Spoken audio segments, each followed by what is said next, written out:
Hey everybody, it's been 1 year since we bought the 2020 Chevy Bolt. We bought it January 2nd of 2020. We're going to go over what it's like to actually own one of these cars every single day. The good, the bad, and the ugly. But first, we're going to go over some of the stats for the car. First thing we need to know is what kind of car it is. Well, it's a 2020 Chevy Bolt EV with an EPA estimated range of 259 miles, a battery that's made by LG, and has 66 kilowatt hours of battery life.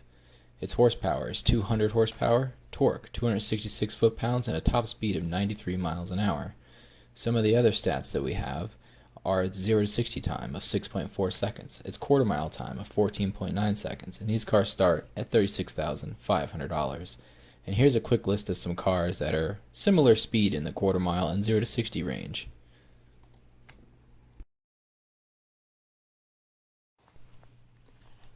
Owning our 2020 Chevy Bolt has really been a treat. The original plan was to replace my Jeep Cherokee, which I was driving to work every single day. Now my work is 60 miles almost to the dot away from my front door, so that leaves us with 120 miles nearly round trip every single day that I have to work. When I originally bought the car, I was working 4 days a week, which is less than some, but still quite a bit of miles every single month to put on a 1993 Cherokee. So when we went out to buy the car, I did the quick math in the dealership and decided that the Bolt was probably a pretty good deal to go with. And after 1 year's time passed with our current events of 2020, this being a car from 2020, I didn't go to work nearly as much as I had originally intended to. And on top of that, the car had a couple of times where it was in a shop due to an accident that had happened to it. So overall, we only covered 25,281 miles for the year, which only averages out to 69 nice miles per day, which is quite a bit lower than the original 100 miles per day I had thought to be driving, overall counting weekends and everything else. But after all that, we still really love the car. We take it to Cars and Coffee and have a really good time with it. And a matter of fact, it actually gets quite a bit of interest at our Cars and Coffee, which is quite interesting, being the type of car that it is. Parking a 2020 electric vehicle right next to a hot rod or a muscle car really puts a different spin on things. This brings us to some frequently asked questions. One of the most important questions that I get is it full electric? Yes, it is. There's no gasoline or any other, petrol power of any kind that powers this vehicle. It is electric only. Another big question that we get is, how do you charge it? Well, in the beginning, when you buy the car, you get a small electric charger that can be plugged into a 110-volt wall outlet. This charges it very, very slowly and will take you about 2 days to go from empty to full. The first 2 weeks that I owned the car, this was the only way that I had to charge it, and it was kind of miserable. Driving a lot of miles and having to deal with that little slow charger was absolutely terrible. But nowadays, I have what they call a level 2 charger, much higher amperage, that had to be hardwired into a 220 volt in my shop, so I can just park it right next to my shop. I got a little line that comes out and I plug it right into the car. No big deal at all. This can charge the car from empty to full in about 9 hours. But believe it or not, I never charge the car to full.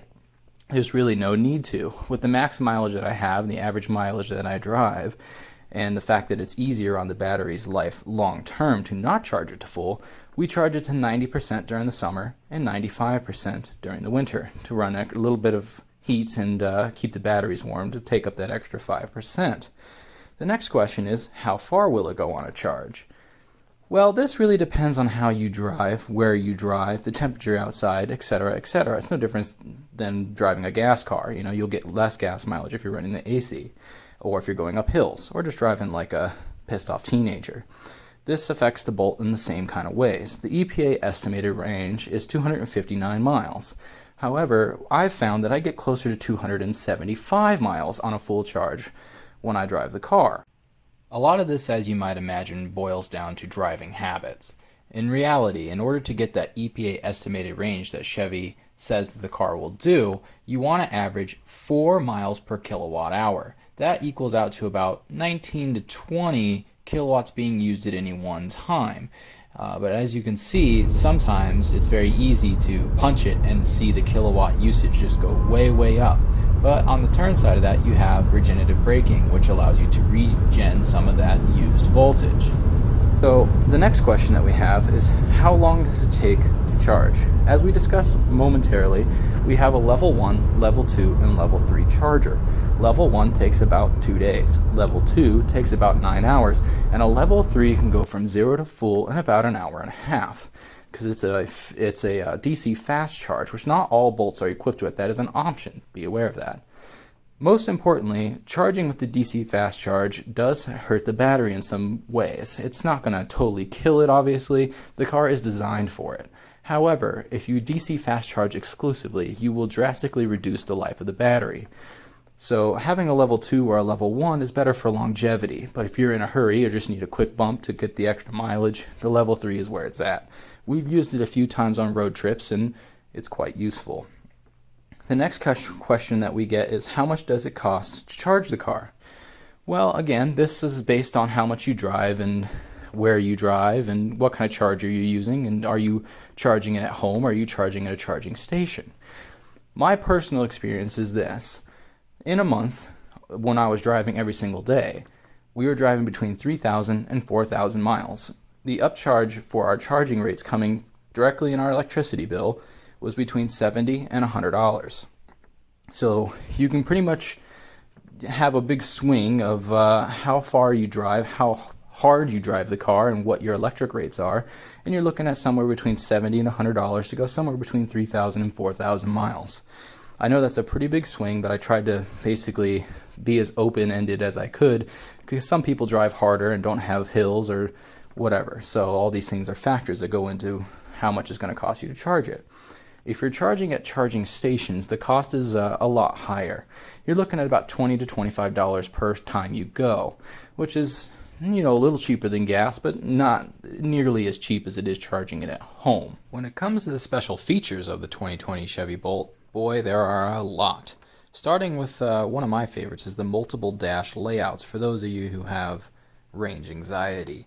You can basically dumb down the dashboard to make it not have so many numbers and things, so it's more like a traditional gas gauge, and allows you to not be freaking out as much. I like the numbers. I find myself doing car math all the time. I don't know why. I do that in my gas cars too. It's just one of those things, but it helps alleviate the range anxiety if that needs to happen for you. And of course, being a 2020 car, it has all the typical things you'd expect to find in a brand new car. Accident avoidance, adaptive cruise control, heated steering wheels, power windows, ABS, all that regular stuff. But some cool little features about the Chevy in particular is the heated leather seats are front and rear, which is pretty nice. It has this really neat overhead camera with side views, so it gives you this overhead bird's eye view when you're parking and coming into tight situations, which can be quite handy. Admittedly, we have had some problems with the rear view cameras on this car before. We had to take it to Chevrolet to try to have them fix it, and it still seems to happen, mostly when it gets hot outside. Just some weird thing. I guess it's not just Bolt specific. One really neat feature is the camera mirror. So instead of having a dimming mirror like you would find on any regular car, when you put it in the dim selection, it turns into a little camera, which is really nice, and it even has the ability to zoom and move up and down to adjust it to how you like it, which is really neat. And of course, it has Bose stereo and a hidden cubby in the back to hide your, camping chairs or other things. I like to put my grocery bags in the emergency charger back there. It also has this really strange little shifter, and this is kind of an EV thing. Electric cars got to be a little different in some kind of ways, and this is one that Chevy chose to do. This little shifter works kind of weird. It has the regular park, reverse, neutral, and drive, and then it has low. Well, this car doesn't have a transmission, so what is low? Low is one pedal driving. Basically, you have all the performance of drive. It doesn't affect how the car goes at all. But one thing that's really neat is it works just like a remote control car. Whenever you're on the gas, it's going, or should I say on the lightning pedal, it's going. And then when you release the lightning pedal, it comes to a stop using the motor's regenerative braking, using electricity and using the magnets to slow the car down. So that's kind of a nifty thing. I drive it around in low 24/7. I never use drive. You get a little bit more regen out of it. I seem to like it an awful lot. Another cool little thing this car has is like this mood lighting. It's like being in a nightclub or something like that. When you're driving around at night and you turn the headlights on, you have this illuminated blue, almost neon light underneath the dashboard, which is kind of neat. It also has this textured dash. It's kind of like a spaceman suit to me. It's kind of weird. It's kind of quirky. I'm not really sure if I like it or not. The biggest problem I have with it is because it is textured and has all these really tiny little, like almost perforations in it. It has the tendency to collect dust, and it's kind of hard to keep clean. So that's one thing I don't particularly like living on a dirt road, is just keeping that thing clean. It also has available Wi-Fi and OnStar. We only have the OnStar on our car. We found that the Wi-Fi just wasn't needed with new cell phone technology. We seem to have a signal all the time, so we tried it out when we first got the car, but we eventually got rid of it. It really just wasn't useful to us. This brings us to the big question. What is it like to live with a Chevy Bolt for 1 year? Well, I have a lot to say about it, and overall it's mostly positive. I do in fact like the car.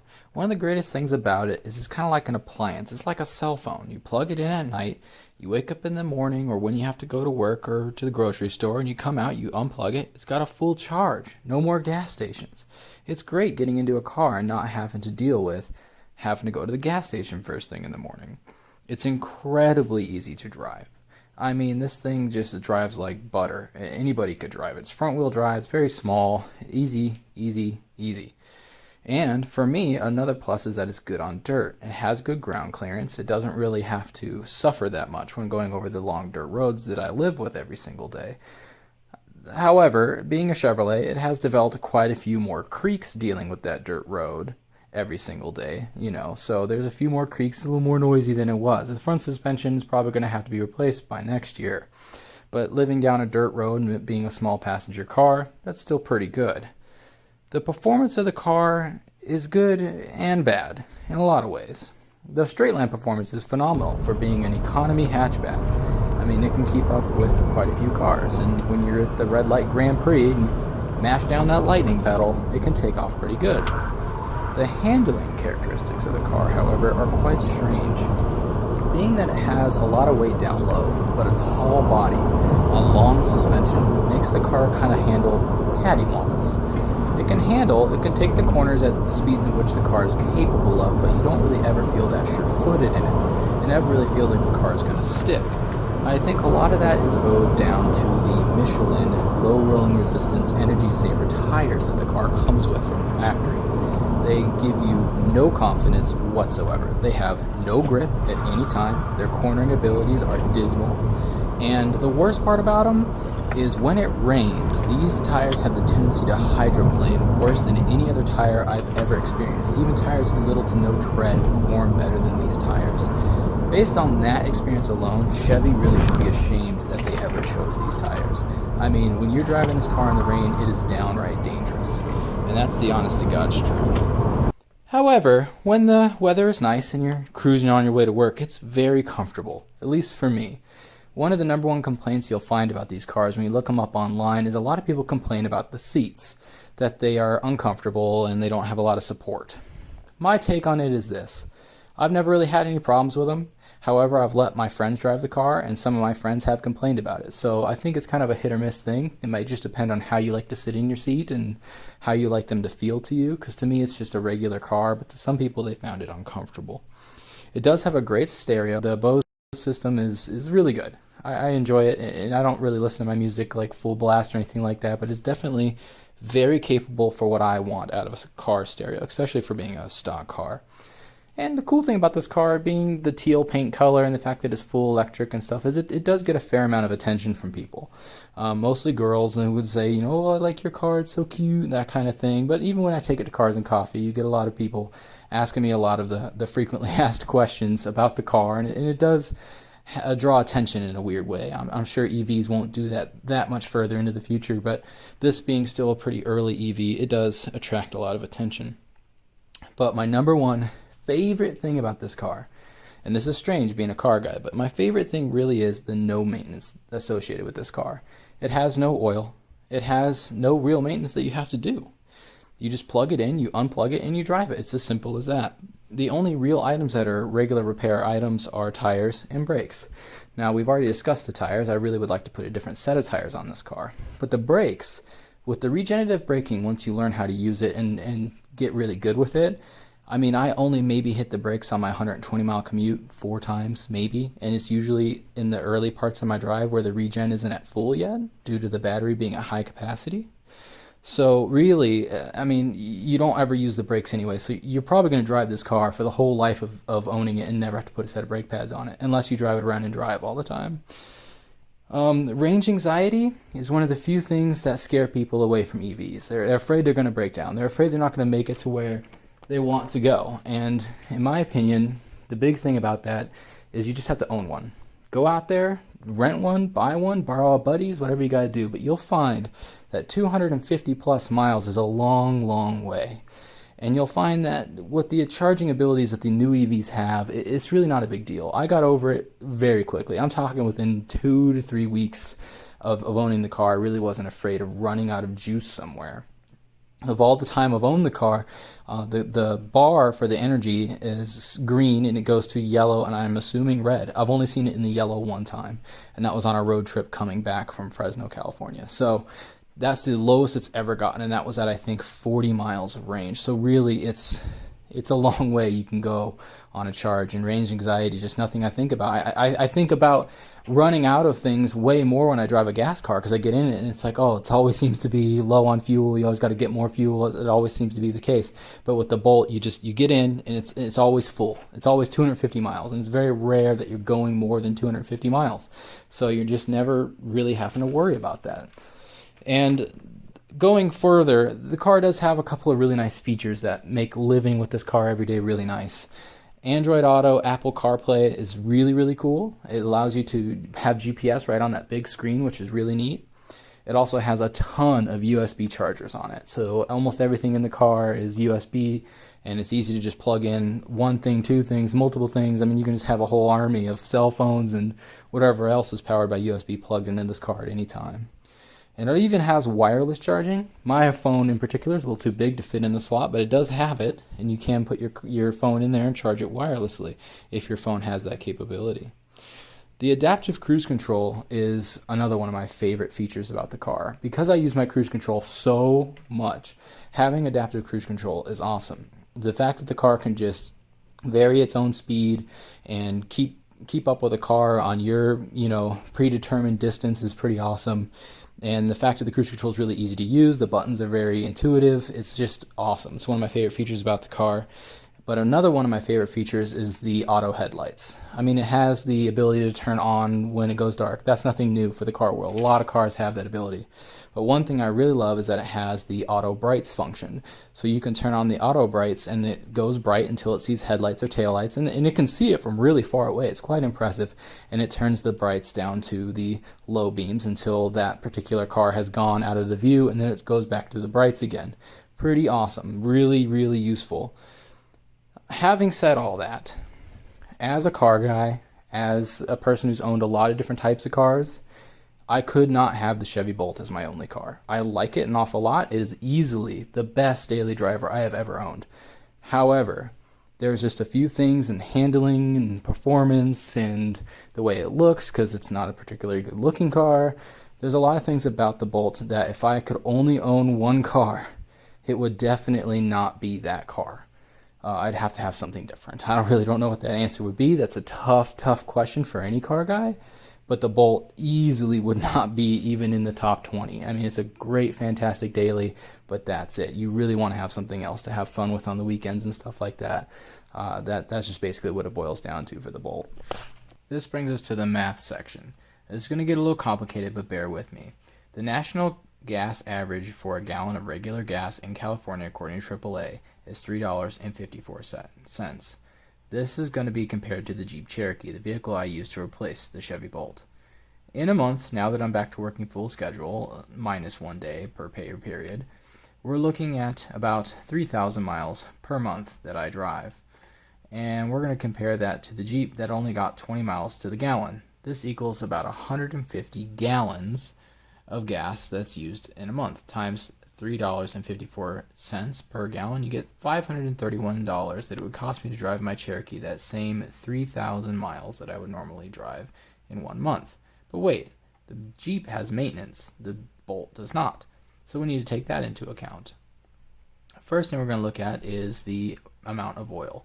It's $24.97 for a gallon of oil, which is a little less than the Jeep takes, but we're going to make the math easy here, plus $8.99 for an oil filter. So we're going to take that, divide it by 2, since the oil is good enough for 2 months on that mileage, which brings us to a grand total of $16.98 per month. Not that bad. But we also need to account for registration, which is $134 for a year in our Jeep Cherokee. Not too shabby at all. So let's take a look at the total for 1 year. The breakdown works down something close to this. $203.76 is how much oil I'm going to have to put in that Jeep for 1 year. The registration is still $134, and the amount of gas driving 3,000 miles per month for a whole year is $6,372, for a grand total of $6,709.76 for driving the Jeep Cherokee for 1 entire year. Now we're going to take a look at the Chevy Bolt. Now the Chevy Bolt has a few things going for it, but we're going to take a look at the whole thing. The bad thing is that it has a payment of $643. The registration is $645. And we know, based on our math from earlier, that 3,000 miles is about $70 in electricity. So when we put this all together and find out what it's going to take for an entire year driving our Chevy Bolt, it basically works out to something like this.